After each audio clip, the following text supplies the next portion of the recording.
Let's go, big money. I don't know if I call it big money or not, but hey, shoot, what's going on with you, dog?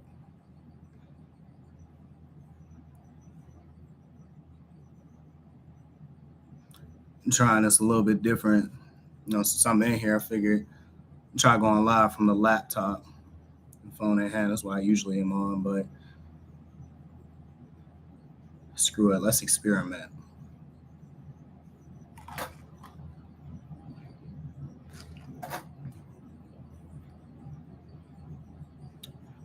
Damn.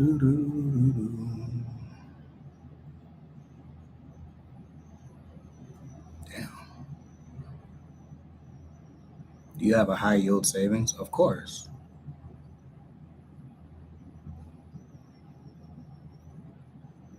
I have a lot of different things. Not much trying to get my steps in. That's what's up, man. I'm trying to hit that 10,000 a day. We can't make any money in the no tell motel. Get to work. Actually, I'm still getting paid for this. We had a little situation with my last load, and it kind of shut us down. PMO, where you at, Gene? Me and all my friends got over 2 years experience in our hazmat tanker. Um, that's something that I would talk privately about, but I'm not gonna say on here. Shit, I can't say on here for that matter. That's what happened when you sign certain agreements, certain deals, and stuff. You are a little more limited on what you can disclose in this realm of things. But yeah, man, I'm chilling in a hotel, man. We had a little. What ended up happening is they strung together two, so I was supposed to be on my way back to the east. So I'm out west right now. That's about the most I'm gonna say about that. But I'm out west, and what happened was I was getting unloaded. They took too long, and by the time I was offloaded, I went to the other spot, which is like 5 miles away. That was closed, and they're gonna be closed all weekend. So I'm kind of stuck out here trying to beat Shannon. She's doing a step challenge group. Oh, you're in her group. I'm big goddamn, Apple Android, not Android, but I'm Apple product up, so I can't join that group. Uh, do you feel more free mentally since you left Prime? Absolutely. Absolutely. I mean, I still have my own mental hurdles that I'm trying to get on. I'm going to explain one of them right now. It pertains to me being in this hotel. But I feel like I have more mental clarity. I feel like I can move more freely, which is funny because I'm a company driver. But I'm not micromanaged by any means, and it's like, you know, hey, this is the situation. It's like, cool. I'm gonna go fuck off, and no one really cares. Like, my fleet manager hasn't called me at all today. No messages, nothing. They just took us off the load. No, and I said, hang tight out in that city. I'm like, okay.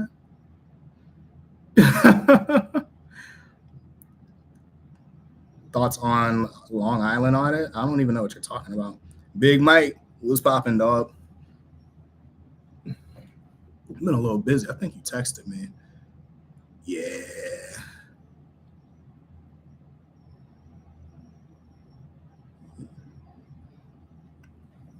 Yeah, expired, whatever. You'll know what I'm talking about whenever you head that way. Ill Apple. What you man? Look, I got the MacBook, the iPhone. I have had every iPhone since the XR. So I've had the 10R, 11, 12, 13, 14.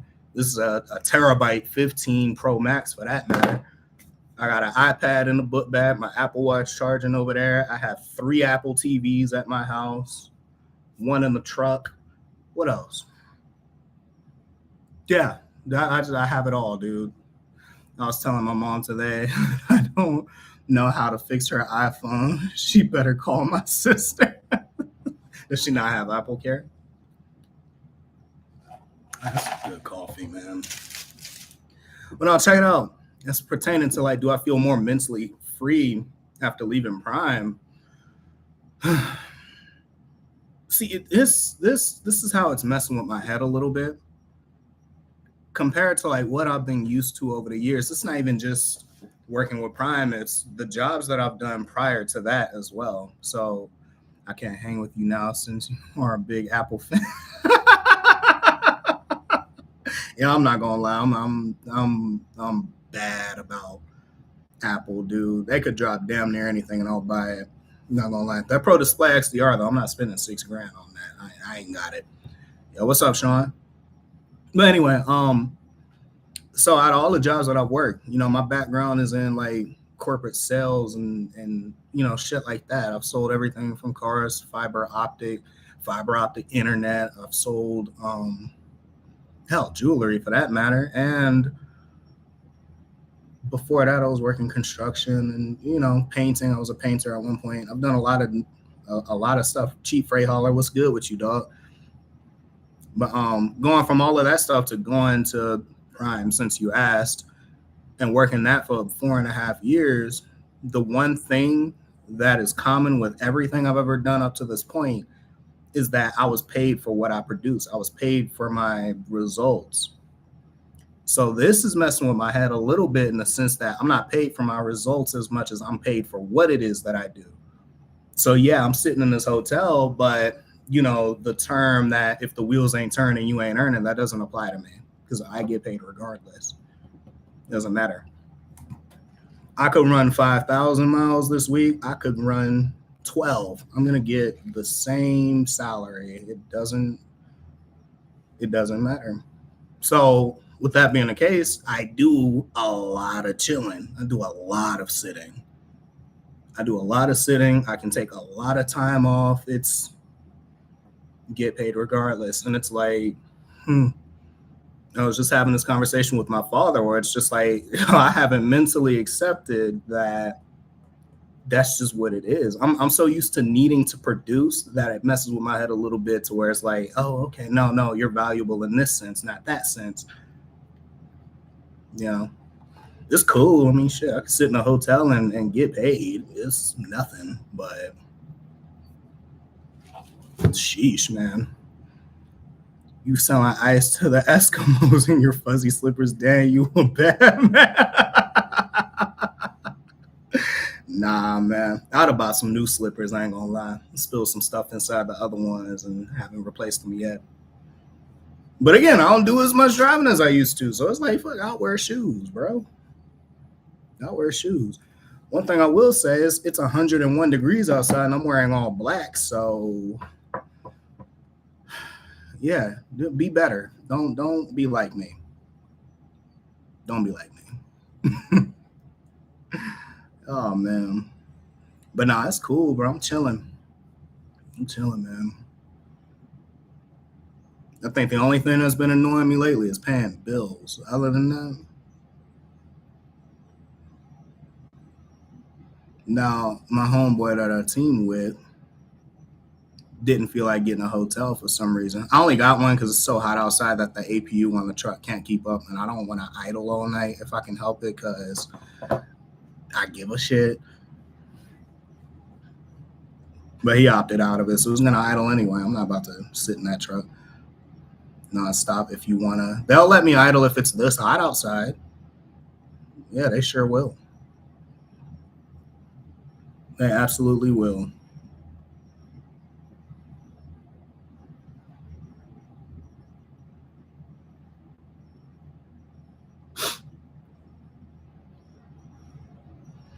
I don't care about none of that, bro. I'll do you one better, bro. To this day, since I work here, I've yet to get a single fuel receipt. Never done it. What RPM do you idle at? So I have a Cummins, so I'll idle at 900. Between 900 and 1,000, usually right at 900, 910, something like that. You never low idle more than like 5 minutes if you can help it.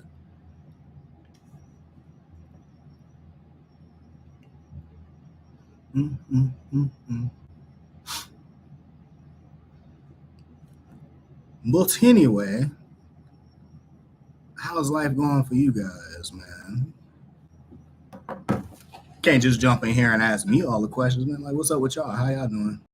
Why shouldn't you idle low RPM? If you idle low for too long, with these newer trucks, it's going to build up like soot in the DPF system. It's going to cause a lot of expensive problems. My truck is under warranty, but let's just say you had somebody out here and they shit got like 600,000 miles on it, and they idle every day at 600, 650 RPM every day. Eventually something's going to go wrong. That could be a $15,000, $20,000 mistake just because you didn't have the sense to bring that up. Life sucks at Prime. I've been hearing that a lot. I've been hearing a lot of mixed things. There's some people who are saying they're still making good money, others who are not so happy with them. It's a shame to see. It really, like, I don't get it twisted. Just because I have a bad taste in my mouth when it comes to that company doesn't mean that I'm preying on their downfall per se. It's because, like, when I went there, I aspired to go there when I got into trucking, and now it's like, wow, this one thing that used to be an aspiration for me turned into dog shit over the years, and I didn't see it go in that direction. And I find it a little bit upsetting, but all good things come to an end, I suppose. So it's cool. I mean, now I'm with one of those old head companies that people retire from. Dispatcher. I'm assuming you work there. Is that a accurate assumption? Who's your fleet manager?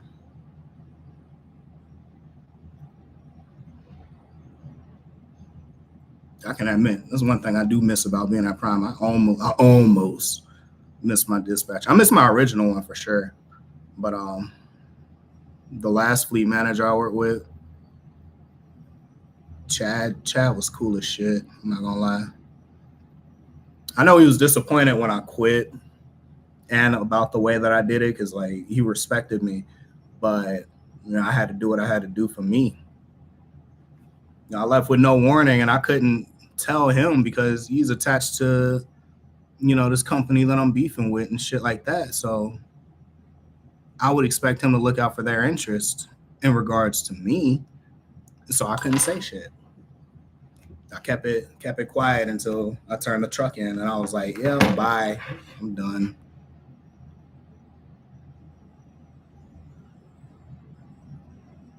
Done, done, done. And then when my original fleet manager was fired, they had me on this dude's fleet. His name was Matt. He was a piece of shit.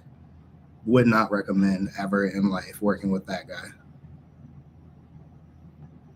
I'm not gonna say last names, but I wouldn't work with him ever.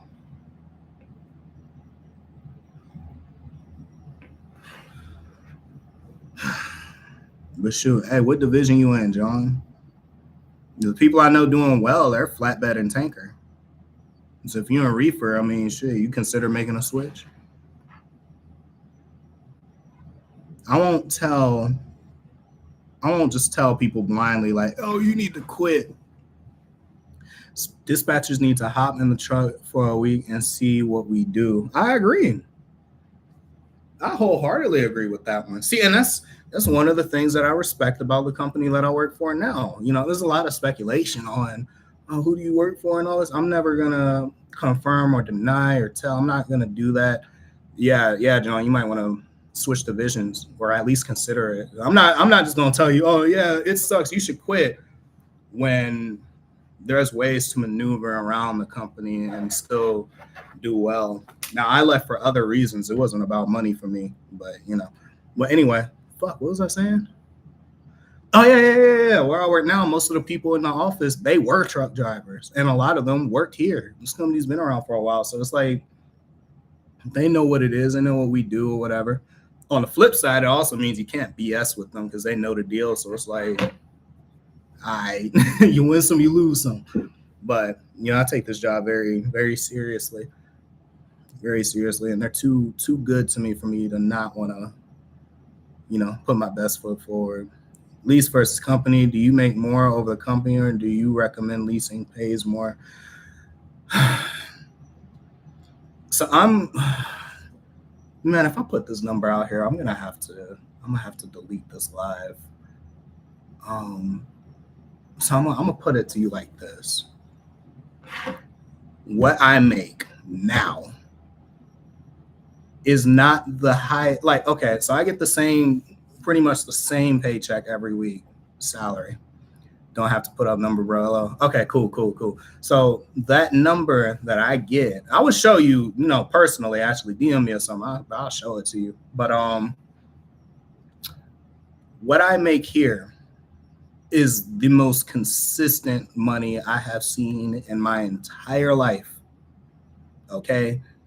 It is by no means the biggest check that I've ever seen. At Prime, I've had paychecks that were $5,000, $6,000, $7,000, $8,000 net.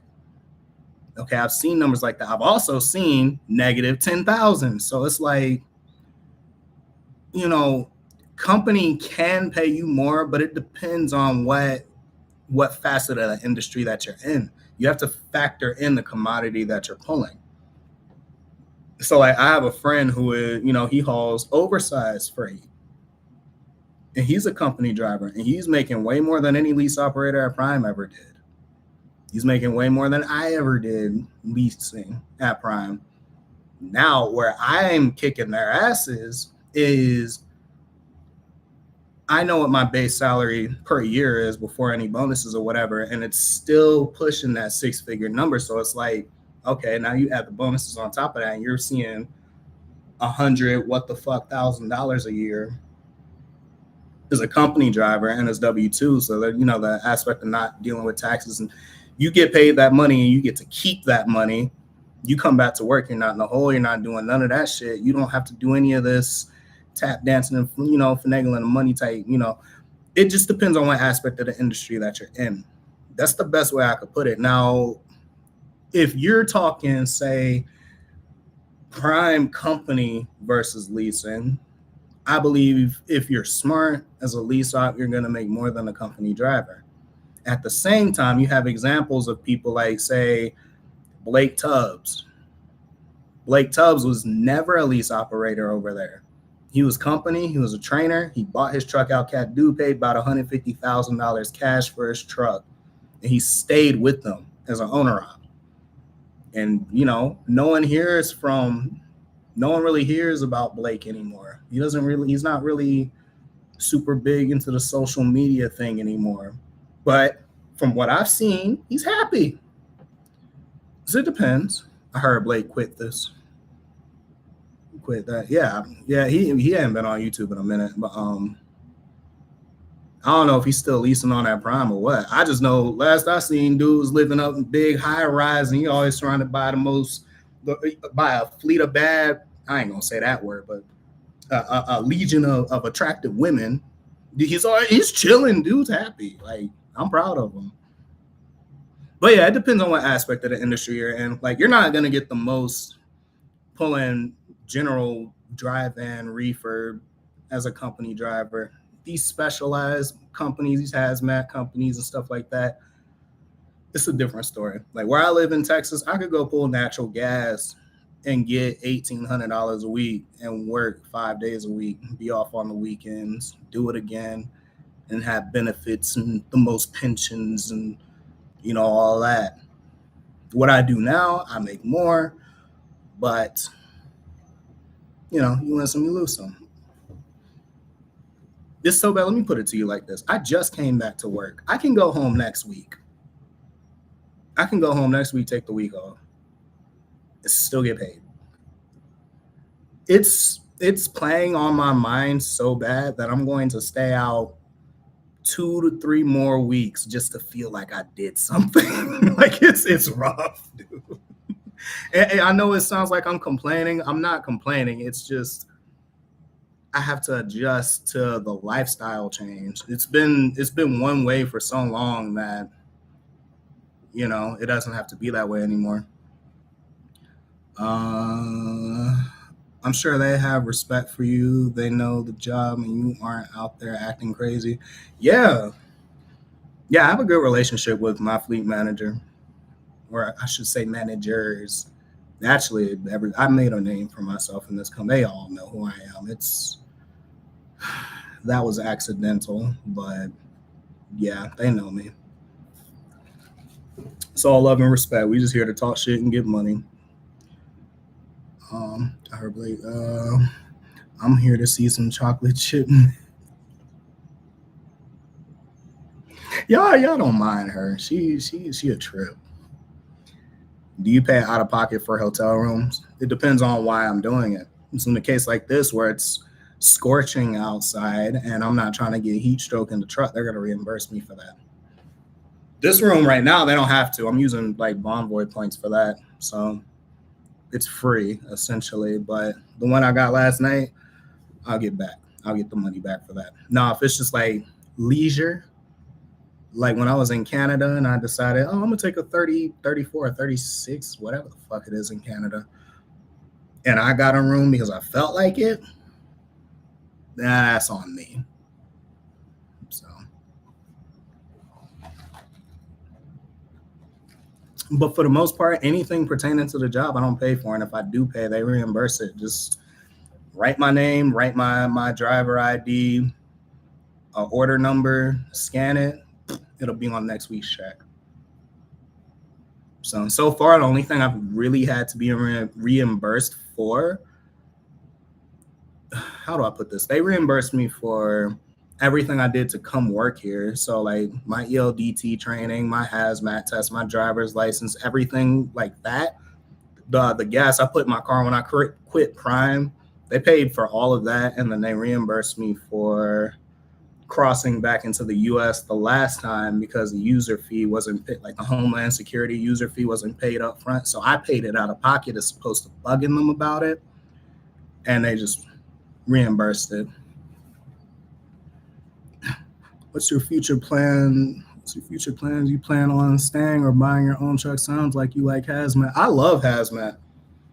It's exciting to be honest. Y'all are gonna think I'm absolutely out of my mind, but I like driving and seeing that orange explosive placard on the trailer. Don't ask me why. That's my favorite. I love hauling explosives. I haul anything hazmat, so I can haul like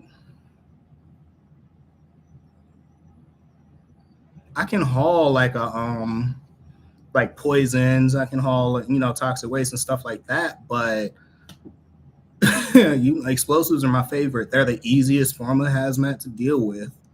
That's number one. And two, I don't know, something about it just makes me feel important. It's exciting. How many drivers work at that company? Ugh, it's a small company. I couldn't tell you. Some of them are contractors, others are company drivers. But as for what my plans are, if things go the way that I want them to go, I would go owner op over here. When I came here, they weren't looking for owner ops, but I would like to. Certainly like to. Because like in actuality, I've seen I know what the numbers actually are. And even though I'm satisfied with what I make now, I literally I could ride the rest of my career with what I make, and I know it's only going to go up from here. So I'm happy with that. But I also know what it could be. And we won't get too into that aspect of it. But I know how lucrative it could be in comparison to like your typical owner operator situation. So in a position like this where it is specialized and it's more niche and you don't have a lot of competition when it comes to the freight that you haul, I would do owner operator, leasing, stuff like that in this realm. Personally, I don't recommend being an owner operator at a Prime or a Swift or anything like that when you're competing with company drivers and shit like that. It just doesn't make sense to me.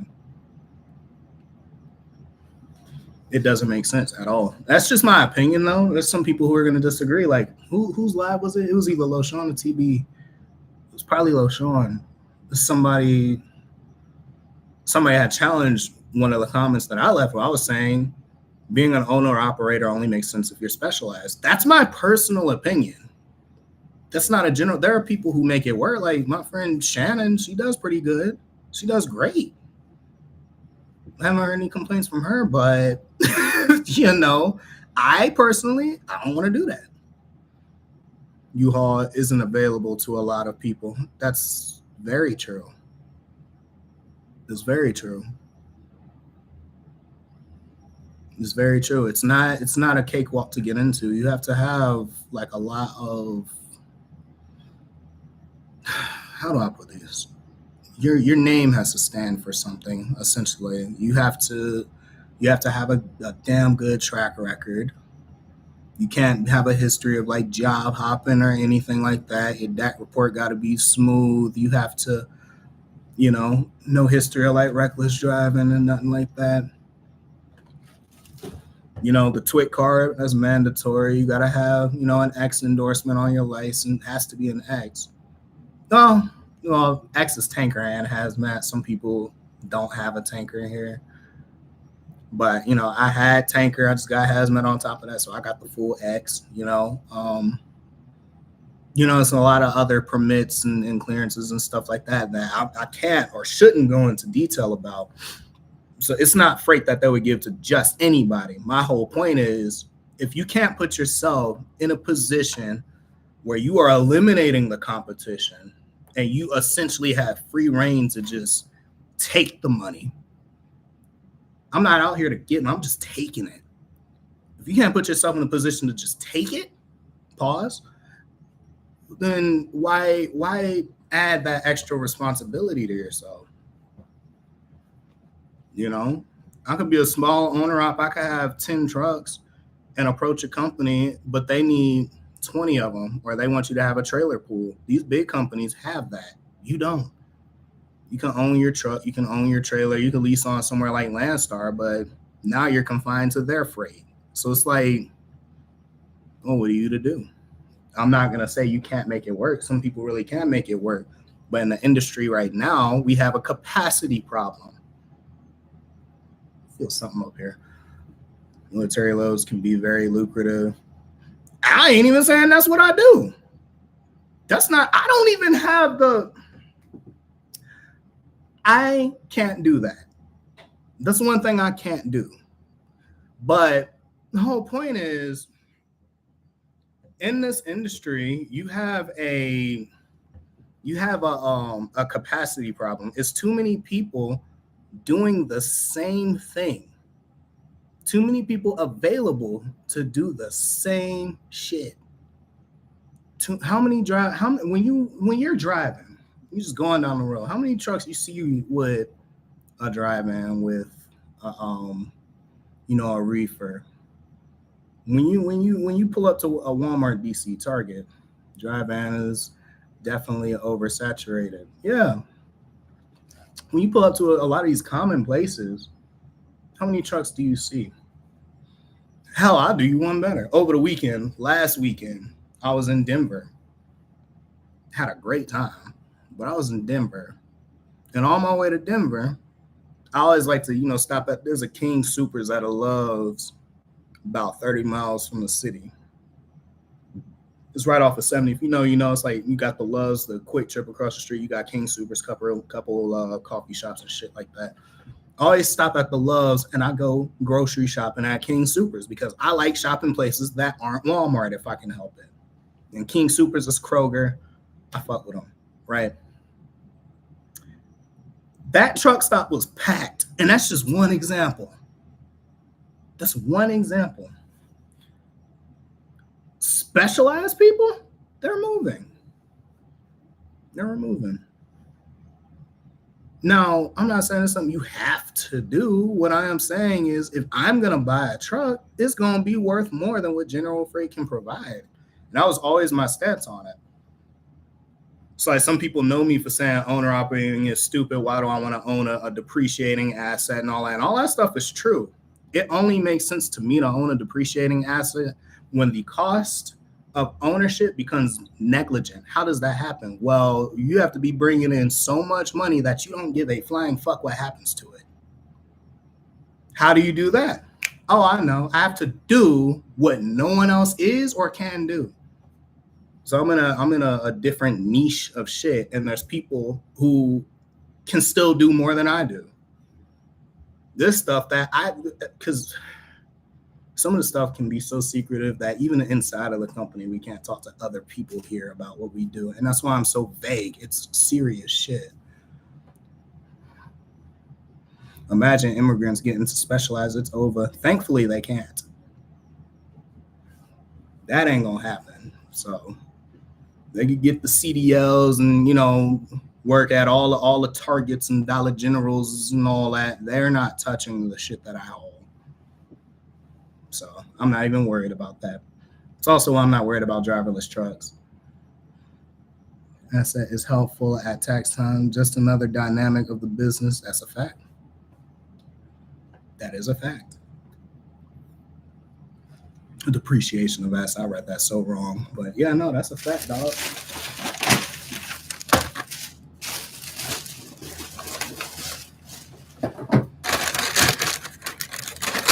Got me a little sandwich.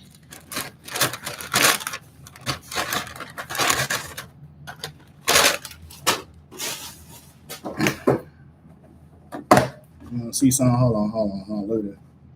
It's from that corner deli.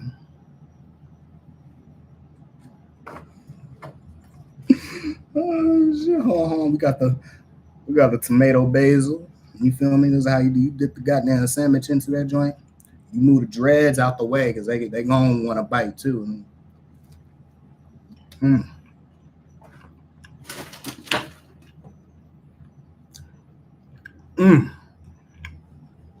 Tap dancing on the taste buds, bro. That shit fire.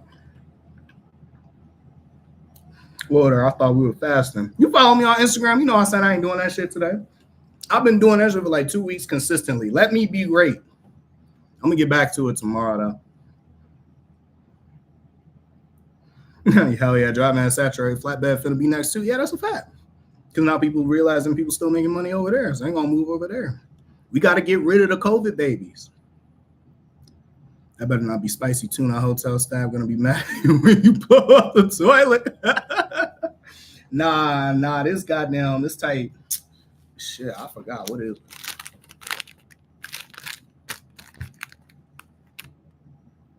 It's chicken. There's a couple things on it. It's like type chicken, little lettuce, tomato, pesto, stuff like that. Nothing too crazy. Tomato basil, because you gotta dip the goddamn grilled cheese now.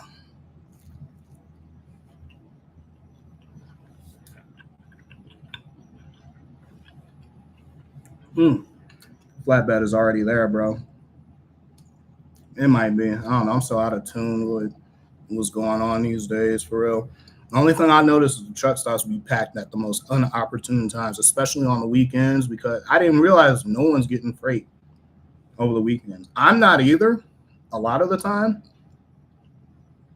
For me, if I'm not loaded Friday, I'm probably going to be sitting all weekend unless I'm in an area where there's a drop yard and they just so happen to have a load there. They might give me some bullshit to get me to another area to pull something more high value. That was the plan with this last load I did. They took too long to unload it and it messed up the whole situation. So it's not even my fault. Damn, I ain't even know. I thought people were making money in flatbed. It depends on where you're at. I don't think COVID will ever go away. They saw too much money. Yeah, no, facts. The facts. No, what I'm saying is like when COVID first started and the rates were through the roof, like you was getting $4 a mile to pull bullshit. And now that certain things have subsided, we're still left with a lot of people who should have never got into it in the first place. We're left with the social media brats and the lost souls who were like, oh, I heard you can make money in trucking. Bro, have you seen the president of the country is doing? Did y'all see that debate? I know somebody in here saw the debate. I couldn't even finish it. As soon as I heard, we're not going to say that on here. I don't know if I can say that. But some of the stuff that there was the felonious nonsense they was talking about, I'm like, yo, I'm listening to Joe talk. Like, this is the leader of the free world. Ain't that something? say what you want, man. I don't agree with everything Trump says. I'm not a Trump supporter or nothing like that. Personally, I support my own self interest and I would vote for whatever suits that. Biden clearly doesn't. That's number one. And two, motherfuckers would be lying if they said life wasn't easier when Trump was in office. It was. That doesn't mean I like him. It just means I'm objectively not blind. Biden was lost at his podium. They had to come get him. Yeah, I don't know what was wrong with him. Talking about my entire journey. Bro, Trump is the less of the two evils. And that's the thing. I don't even want to think about it as voting for the lesser of two evils because I don't believe in putting evil in power to begin with. But objectively, life was easier. Me personally, I wouldn't vote either way. If it really comes down to those two, I'm not voting, period. I'm going to hope Trump wins, but I'm not going to support it. I damn sure wouldn't support Biden either. I think we need more of a change. I would rather take chances on somebody else. But you don't really hear about anyone else. Who else is running? I don't even know who else is running. I don't pay politics any mind. Y'all want to know what was a sad political run though? Jeb Bush. That was depressing. The dude zoned out like he was waiting for applesauce at a retirement. Yeah, he was waiting on his sponge bath. That shit was crazy. Senator Kennedy calls it like it is. I'm gonna look into Kennedy. Just because I'm unaware and I don't want to get too into the topic because I'm not gonna lie, I probably wouldn't know what the fuck I'm talking about. You know, so I don't want to act like I do. I don't pay politics too much mind.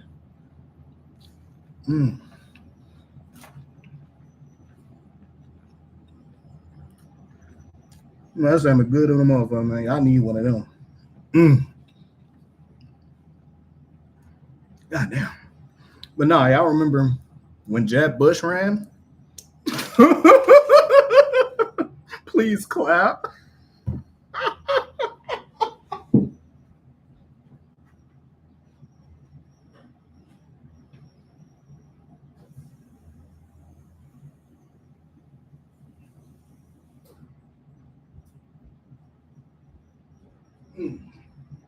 Country literally was like, "No, we don't need another Bush." That shit was so bad. It was more like a comedy show at that point. Hillary, don't get me started. Do not get me started. Am I the only one that like to take their iPhone or whatever you use out of the case sometimes? Like, look at that. Look at the titanium.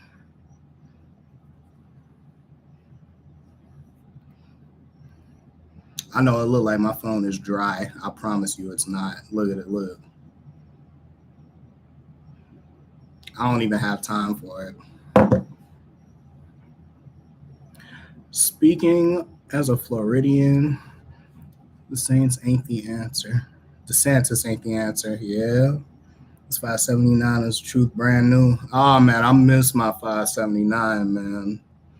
Never use a case, bro. Too bulky and ugly. Yeah, well, I paid way too much money for this phone. I forgot what I paid for it. Hold on. I could tell you in a second. I don't use a case when I'm like in hotel rooms or when I'm like at home or nothing like that. When I'm away from home, I'll put one on. Like this is a Kevlar UAG case or what is that? Urban Armor Gear. Kevlar on the back. That's what I tend to use. But I like ultra thin cases if I can help it and stuff like that.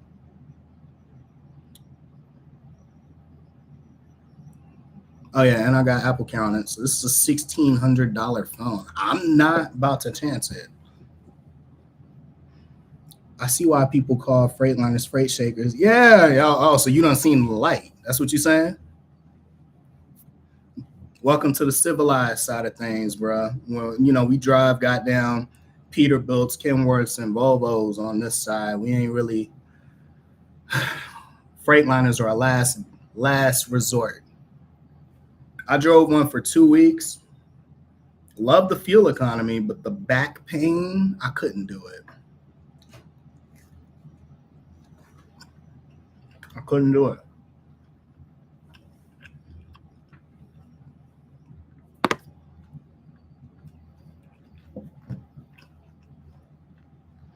Used to drive the Freightliner myself. They're good, don't get me wrong. This Pete is different. Yeah, man. Don't even mention her. My first truck was an International. I will say the International rode better than the Freightliner, but I might have just got lucky. See, now where people get it fucked up, they think like Freightliners are more reliable than Peterbilts, and that's not entirely the case. It's just easier to fix when things go wrong. Damn, for real? No, I'm dead serious. I'm dead serious. That International drove great. But Freightliners are just easier to get shit fixed when things go wrong. So when it comes to Peterbilt, when you're in the shop, you're in the fucking shop, and you could be there for a week or two. Freightliner, not that shit out about 3-4 days.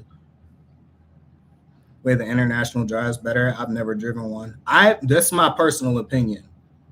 It's my personal opinion. I think as far as ride, as far as like steering, visibility, all that stuff, I think the International definitely drives better than the Freightliner, but the Freightliner looks better. That's for sure. You could fit bigger mattresses in the International, all that stuff. Like it was like a 42 wide or something. It was like bigger than it was wider than a twin, narrower than a full. It was somewhere. It was just like the Peterbilt mattress, actually. Freightliner fridge is a joke. You can't even fit a pint BBJ in the freezer. That's crazy. Yeah, my truck has a little slide refrigerator. It's we deal with it. As I said, me and one of my best friends, we team together. We just don't work long periods of time, so we don't really give a shit, honestly. Like we'll buy groceries before we get on the road, and maybe once a week if we can help it. Assuming we're not hauling explosives. We're hauling explosives. You're not going to Walmart with that. But whenever we have the opportunity, we'll go and grocery shop. The Dollar General drivers can't back his International. He tears up grass and hits every curb he can find. That's crazy.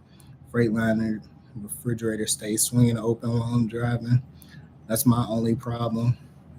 You might want to get like one of them little child-proof like fridge lock joints that goes on the side and holds the door shut. I've seen people do that. That might help. Probably got a bunch of them on their website. Seem like a lot of people like them. Hold on. Seem like a lot of people like them. Let me see. They're just cheap as shit, right? Internationals are cheap. Let me see. What's that? CC Success Leasing. Let's see their inventory. So on Reefer, they got a 24 Volvo, 23 Freightliner, 24 Freight, and then one Peterbilt 741364. I'm not gonna lie, man. I really do miss my Peterbilt. I really do. That purple, legendary. It was one of the most legendary colors ever. It was optioned up with the most leather seats, heated and cooled, built-in fridge, all that pedigree.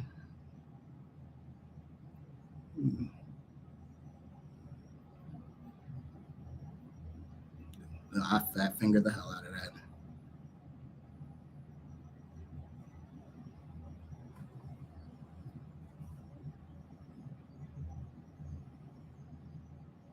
That 826 Indiana started selling before they had it. We nearly bankrupt them.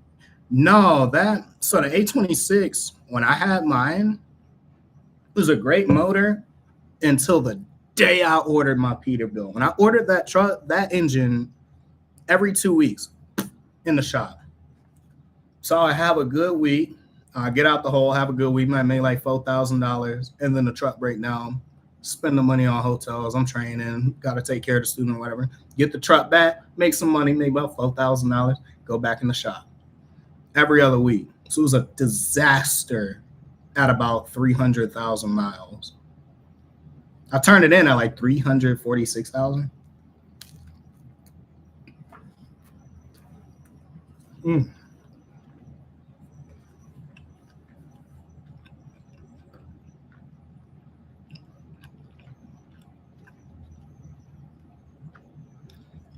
Yeah, I see this one I got for sale.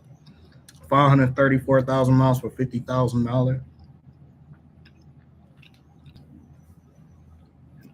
It's Prime Shop, quick and reliable. I rarely use them. I had a Peterbilt, so I was going to the dealership. For the small things like oil changes and shit like that, yeah, they're pretty good. But I couldn't tell you from the angle of like actually having like somewhat major work done to the truck. I couldn't do it because their techs didn't work on Peterbilts.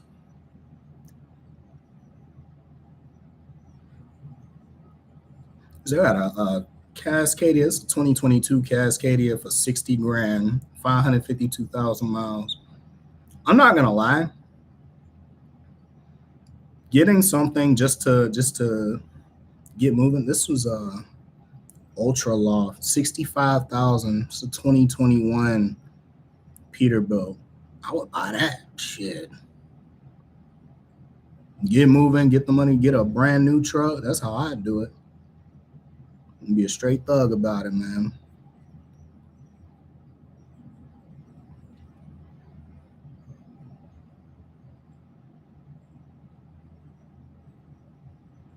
Yeah, for 65, shit.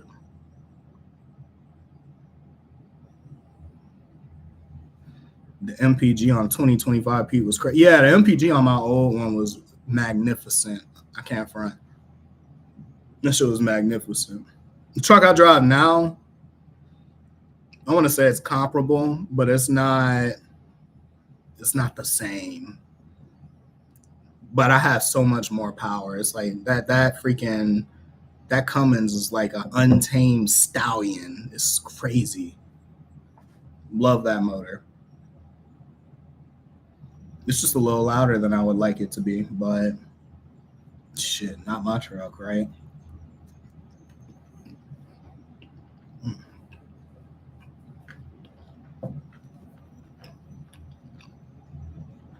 Shoosh.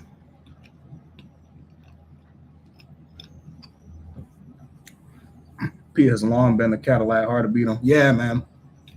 Yeah, no, that's a fact. This is a pure fact. When it comes to wide ride, when it comes to like civility, it's a very civilized truck to drive. Now, as far as Prime goes, it's something I always hated about them.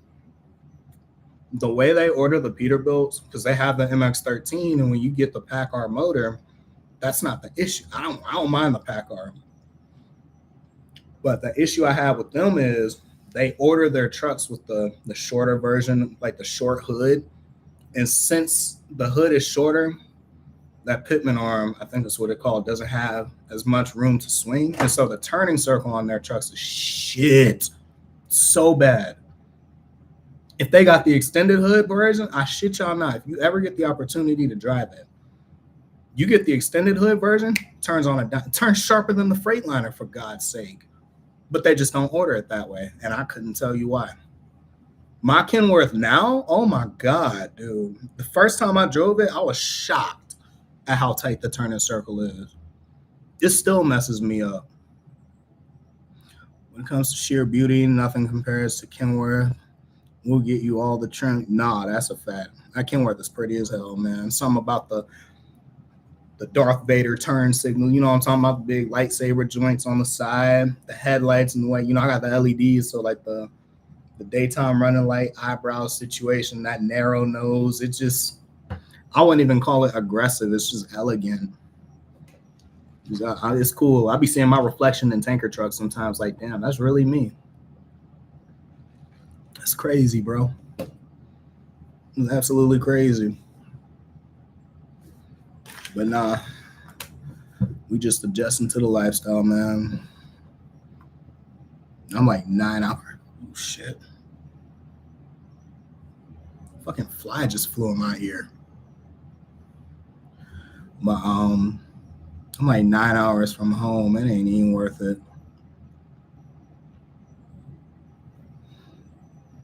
Them LEDs on the Cascadia tough too. Yeah, no, that's a fact.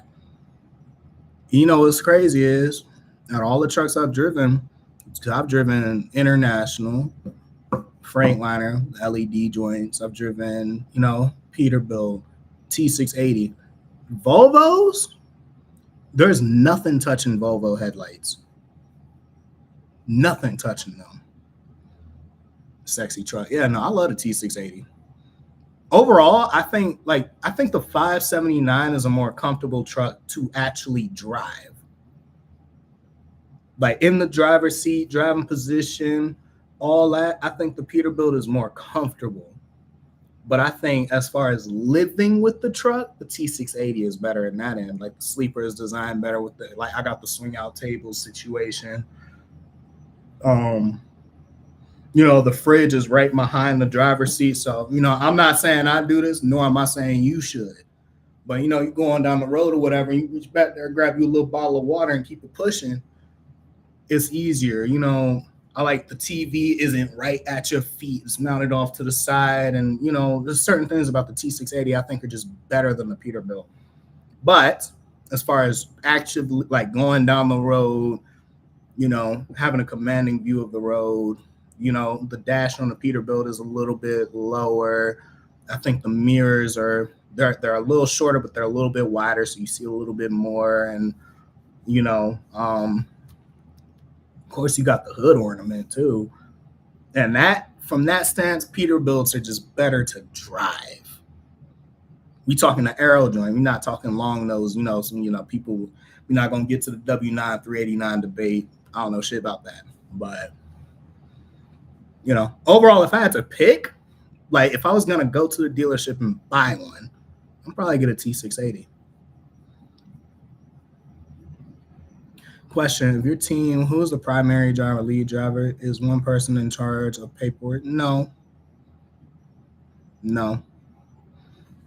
That philosophy only works with married couples. Me and Ty are two grown men. It's not gonna work. That's not gonna fly. They expect us to just equally do the job. So whoever is in charge is whoever is on duty at the time.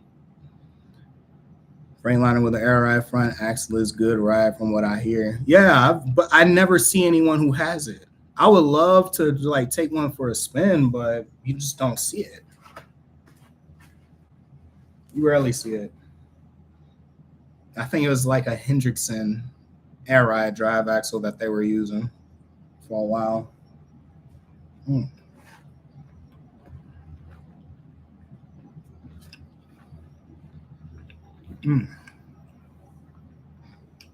telling you, that's a good ass sandwich, man.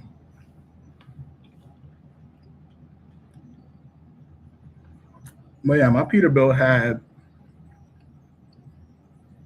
air ride on the steer axle, and compared to the Kenworth, it was a smoother ride. It definitely rode smoother. But the biggest thing that I noticed having that shit was the longevity of the steer tires. I've replaced them before.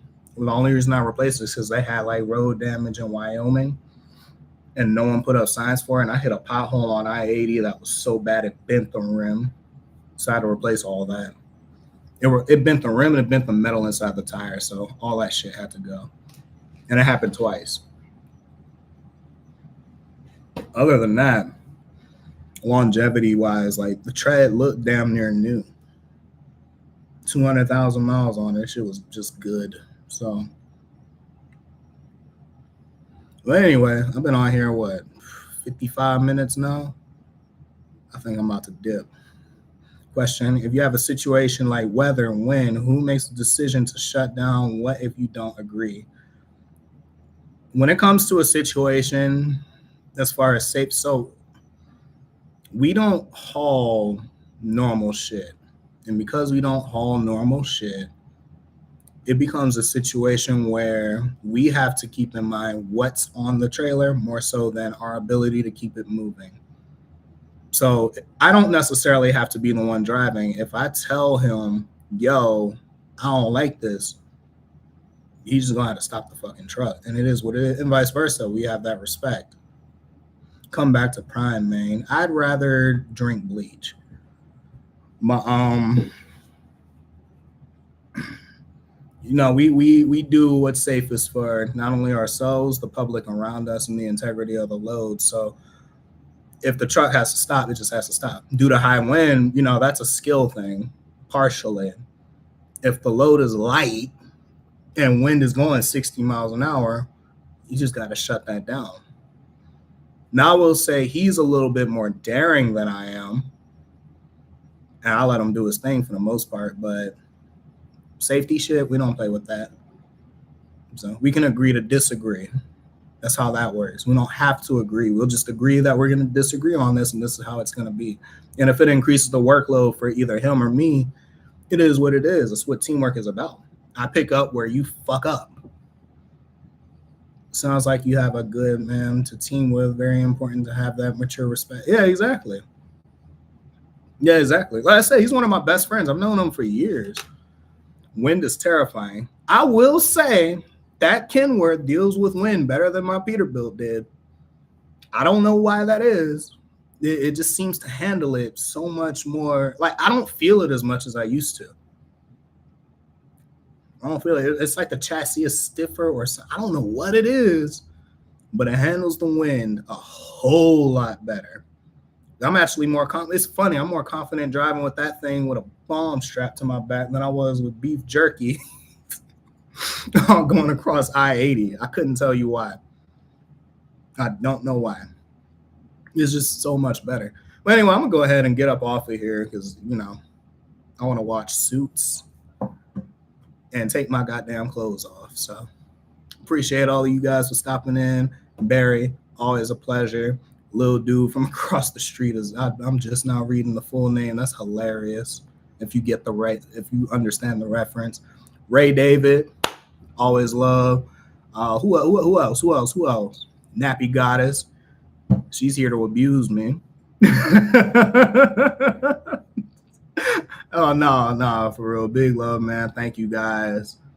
And yeah, that's it. Yeah, we ain't trying to see all your nakedness. Y'all be easy, man.